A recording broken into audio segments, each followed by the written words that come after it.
اعوذ باللہ من الشیطان الرجیم بسم اللہ الرحمن الرحیم رب اشرح لی صدری ویسر لی امری واحلل عقدۃ من لسانی یفقہوا قولی رب زدنی علما۔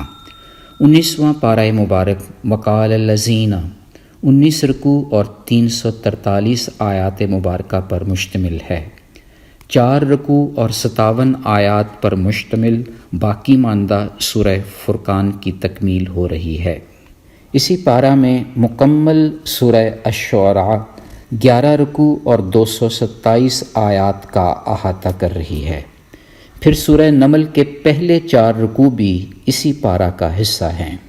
اس پارہ مبارک کو میں نے ڈیوائن سائنس یعنی ربانی نشانیاں کا نام دیا ہے۔ قدرت کے ہر عمل میں ہمارے سیکھنے کے لیے بے بہا نشانیاں ہیں۔ انبیاء کے قابل فہم واقعات سے رب واضح اشارے دے رہے ہیں کہ جیت ہمیشہ حق کی ہوتی ہے، شیطانی قوتوں کی جیت عارضی ہی رہتی ہے۔ قرآن کا ہر انداز نرالا ہے، اس میں ٹھہراؤ ہے، حکمت ہے، نور کی پھوار ہے جو دلوں کو ایمان سے منور رکھتی ہے۔ رب کی ہر نشانی کے اندر کئی نشانیاں پنہاں ہیں جو رفتہ رفتہ عیاں ہوتی ہیں، مگر شرط ہے کہ توحید کا دامن ہاتھ سے نہ چھوڑا جائے۔ اس پارے کا پہلا رکوع کفار کے اس سوال کا منہ توڑ جواب ہے کہ ان پر فرشتے کیوں نہیں اتارے گئے، اپنی آنکھ سے رب کو کیوں نہیں دیکھ پاتے۔ انہیں جان لینا چاہیے کہ موت کے وقت اور روز قیامت سب کچھ عیاں ہو جائے گا۔ قرآن کریم سے منہ موڑنے والوں کا روز قیامت بہت برا حشر ہوگا۔ صحیح مسلم کی حدیث ہے کہ رسول اللہ صلی اللہ علیہ وآلہ وسلم نے فرمایا، بے شک اللہ تعالیٰ اس قرآن کو پڑھنے اور عمل کرنے کی وجہ سے لوگوں کو بلند مقام عطا فرماتے ہیں، اور دوسروں کو جو اسے نہ پڑھتے ہیں اور نہ ہی عمل کرتے ہیں ذلیل و رسوا کر دیتے ہیں۔ اس رکوع میں کفار کو یہ جواب دیا جا رہا ہے کہ قرآن کو یک مشت اس لیے نہیں اتارا کہ لوگ اسے ٹھہر ٹھہر کر پڑھیں اور دل میں اتاریں۔ دوسرے رکوع میں چند انبیاء علیہم السلام کی دشمن قوتوں کی تباہ و بربادی کا ذکر ہے۔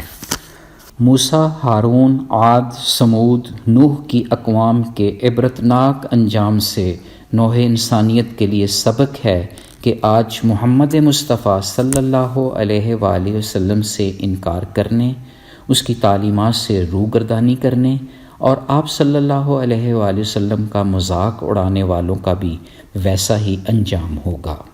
تیسرے رکوع میں وجود باری تعالی اور اس کی وسیع قدرت پر دلائل پیش کیے جا رہے ہیں۔ یہ اس کی ربانی نشانی ہے کہ رات ہمارے آرام کے لیے بنائی، آسمان سے ہواؤں اور بارشوں کی نعمت برسائی۔ سب سے بڑی ربانی نشانی قرآن مجید فرقان حمید ہے، جس کو کئی نرالے انداز میں بیان کیا گیا تاکہ ہم نصیحت پکڑ سکیں۔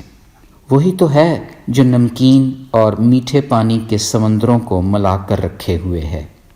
ان ربانی نشانیوں سے یہ بھی واضح ہو گیا کہ پیغمبر نصیحت صرف رب کی رضا حاصل کرنے کے لیے کرتے ہیں۔ چوتھے رکوع میں یہ واضح کیا جا رہا ہے کہ رحمان کے بندے عاجزی اور انکساری کا اظہار کرتے ہیں، فضول خرچی اور ناحق قتل نہیں کرتے، رب کے حضور سجدے اور قیام کرتے ہوئے راتیں گزارتے ہیں۔ رحمان کے بندے کبھی جھوٹی گواہی نہیں دیتے، جہالت سے پیش آنے والوں کو سلام کہتے ہوئے گزر جاتے ہیں۔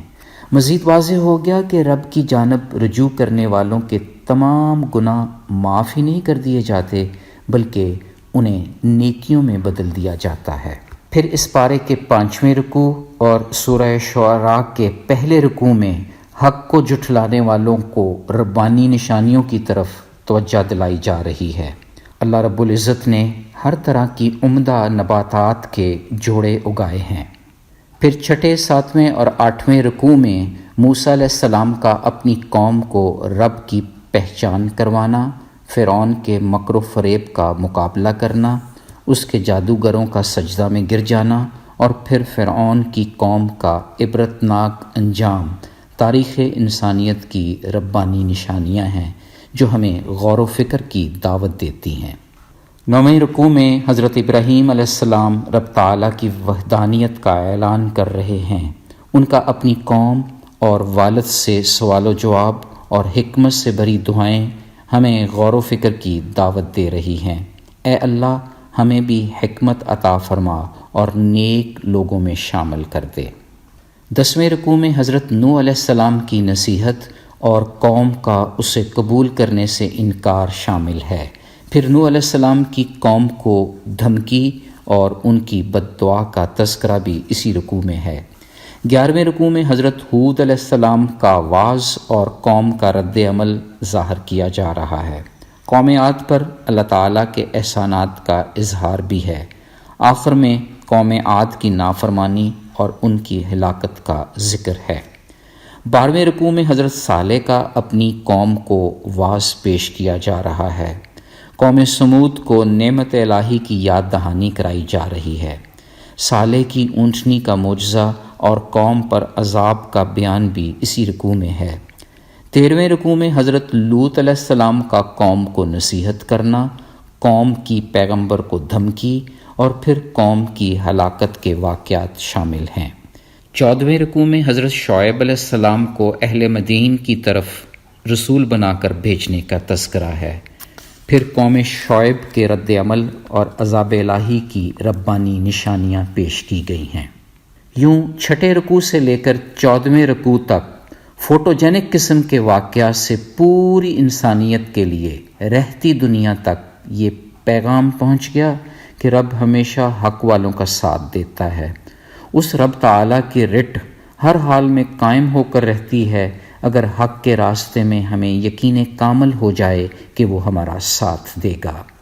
یہ بات بھی کھل کر سامنے آ گئی کہ پیغمبر ہمیشہ وزڈم کی بات کرتا ہے اور حکمت کی ہی دعا کرتا ہے۔ انبیاء کے ان واقعات کے تناظر میں بار بار اس بات کا اعادہ کیا جا رہا ہے کہ وَإِنَّ رَبَّكَ لَهُوَ الْعَزِيزُ الرَّحِيمُ، اور بے شک آپ کا رب سب پر غالب بے حد رحم کرنے والا ہے۔ ان واقعاتی نشانیوں کے بعد 15ویں رکوع میں قرآن پاک کی جامع انداز میں تعریف بیان کی گئی ہے۔ قرآن رب کا خاص پاک کلام ہے جو فصیح عربی زبان میں نازل ہوا۔ اس کی خاص شان ہے کہ یہ دل میں اترتا ہی چلا جاتا ہے، خاص طور پر تب جب دل پاکیزہ ہو، بلکہ نور قرآن کا سینہ میں اتر جانا ہی خالص ایمان کی نشانی ہے۔ یہ نور ربانی انسان کی ہدایت کا ذریعہ ہے۔ پھر اسی رکوع میں آپ صلی اللہ علیہ وآلہ وسلم کو توحید پر قائم رہنے اور اعلان توحید کا حکم دیا جا رہا ہے۔ رکوع میں یہ بھی واضح ہو گیا کہ شیطان جھوٹے بدکار پر اترتے ہیں۔ صحیح بخاری اور صحیح مسلم کی ایک مشترکہ حدیث ہے کہ آپ صلی اللہ علیہ وآلہ وسلم نے فرمایا کہ شیاطین چھپ کر آسمان سے کچھ باتیں سن لیتے ہیں اور پھر اپنے دوست کاہنوں کے کان میں ڈال دیتے ہیں، جس میں کاہن اپنی طرف سے مزید 100 جھوٹ ملا کر لوگوں کے سامنے پیش کر دیتا ہے۔ پھر اس پارہ مبارک کا 16واں رکوع اور سورہ نمل کا پہلا رکوع قرآن کریم کو خوشخبری اور ہدایت کے طور پر پیش کر رہا ہے ان اہل ایمان کے لیے جو نماز قائم کرتے ہیں، زکوٰۃ دیتے ہیں اور آخرت پر یقین رکھتے ہیں۔ حضرت موسیٰ علیہ السلام کی نبوت کا انکار کرنے والوں کا انجام بھی اسی رکوع میں ہے۔ مزید واضح ہو گیا کہ برے عمل سرزد ہونے کے بعد نیکی کرنے والا اللہ کی بخشش اور رحم کا امیدوار بن جاتا ہے۔ پارے کے 17ویں رکوع میں حضرت داؤد علیہ السلام اور حضرت سلیمان علیہ السلام کا ذکر ہے، جنہیں زبردست علم و حکمت عطا کی گئی تھی۔ پرندوں کی بولی کا علم دیا گیا تھا، حتیٰ کہ حضرت سلیمان چیونٹیوں کی گفتگو بھی سن لیتے، جیسا کہ ایک چیونٹی نے کہا، سب اپنے بلوں میں گھس جاؤ، ایسا نہ ہو کہ سلیمان کا لشکر تمہیں بے خبری میں روند ڈالے۔ ابن ابی حاتم سے روایت ہے کہ رسول اکرم صلی اللہ علیہ وآلہ وسلم نے فرمایا، ایک مرتبہ سلیمان علیہ السلام بارش کی دعا مانگنے کے لیے نکلے، اتنے میں آپ نے ایک چیونٹی کو دیکھا جو اپنی ٹانگیں اوپر کیے ہوئے یہ کہہ رہی تھی، اے اللہ، ہم بھی آپ کی مخلوق ہیں اور آپ کے پانی کے بغیر کوئی چارہ نہیں۔ اگر آپ بارش نہیں برسائیں گے تو ہم سب مر جائیں گے۔ سلیمان علیہ السلام نے یہ سن کر اپنے ساتھیوں سے فرمایا، اب واپس چلو، تمہارے علاوہ اس مخلوق کی دعا قبول ہو گئی ہے، اب بارش ضرور ہوگی۔ پھر اس رکوع کے ساتھ ساتھ 18ویں رکوع میں چند واقعات جیسے ہدہد کی ملکہ سبا کے علاقے سے سچی خبر لانا، خطوط اور تحائف کا تبادلہ، ملکہ سبا کی ذہانت، تخت اور شیشہ کے محل میں اس کی آزمائش، محل میں پنڈلیوں سے کپڑا ہٹا لینا اور آخر میں ایمان لے آنا، پلک جھپکتے ہی تخت کو اپنے پاس پا کر حضرت سلیمان علیہ السلام کا شکر ادا کرنا ہمیں روشنی فراہم کر رہا ہے کہ اگر ہم شکر گزار ہوں گے تو یہ ہمارے لیے ہی مفید ہے۔ اللہ کی عنایات پر شکر ادا کرنا انسان کو رفعت کی بلندیوں میں اٹھاتا ہے۔ پھر اس پارے کے آخری 19ویں رکوع میں قوم سمود کی صالح علیہ السلام کے خلاف سازش اور اس کے انجام کا ذکر ہے۔ اسی طرح قوم لوط کے برے کام اور غضبناک نتائج کا تذکرہ بھی ہے۔ ان ربانی نشانیوں سے یہ نصیحت مل گئی کہ عبادت گزاری صرف اور صرف رب کی ہے، معافی کے طلبگار بھی اسی سے ہونا ہے۔ مختصراً یہ کہ یہ خوبصورت پارہ اپنے اندر ربانی اشاروں، کناؤں اور نشانیوں کی جامعیت سموئے ہوئے ہے۔ قرآن کو ٹھہر ٹھہر کر پڑھنے اور اسے سمجھنے کی ضرورت ہے تاکہ لمحہ بلمحہ سینہ میں اترتا چلا جائے۔ مومن کے دل میں رب سے امید اور خوف دونوں موجود ہیں، جو بالترتیب میٹھے اور کڑوے پانی کے استعارے ہیں۔ میٹھے پانی کا اشارہ شریعت کی طرف بھی ہے، کڑوے پانی کی نسبت حقیقت الہی سے ہے جو روحانی ریاضت سے حاصل ہوتی ہے۔ اللہ تعالیٰ کا سائے کو پھیلا دینا اور اپنی طرف سمیٹ لینا ایک روحانی مفہوم کی طرف اشارہ کر رہا ہے۔ انسانی روح اندیکھی حقیقت کا سایہ ہے، رب اسے اپنی طرف کھینچتا رہتا ہے حتیٰ کہ وہ فنا فی اللہ ہو جاتی ہے۔ آئیں دعا کرتے ہیں کہ اللہ تعالی ہمیں عاجزی انکساری کی نعمت عطا فرمائے، ہم سجدے اور قیام کرتے ہوئے رمضان شریف کی راتیں گزاریں۔ اے پاک مولا، اپنے وعدہ کے عین مطابق ہماری خطائیں معاف فرما دے اور ہمارے چھوٹے بڑے گناہوں کو نیکیوں میں بدل دے۔ یا اللہ، ہمارا یہ عاجز دل قرآن کے نور سے بھر دے، شیطان کے حملوں سے محفوظ فرما کر توحید اور ایمان کی قوت عطا فرما دے۔ یا کریم مولا، تیرے لیے تو کچھ بھی مشکل نہیں ہے، بس میرے لیے حکمت اور معرفت کے سب دروازے چوپٹ کھول دے۔ آمین یا رب العالمین۔ سبحان ربک رب العزت عما یصفون وسلام علی المرسلین والحمد للہ رب العالمین۔ فی امان اللہ، اللہ حافظ۔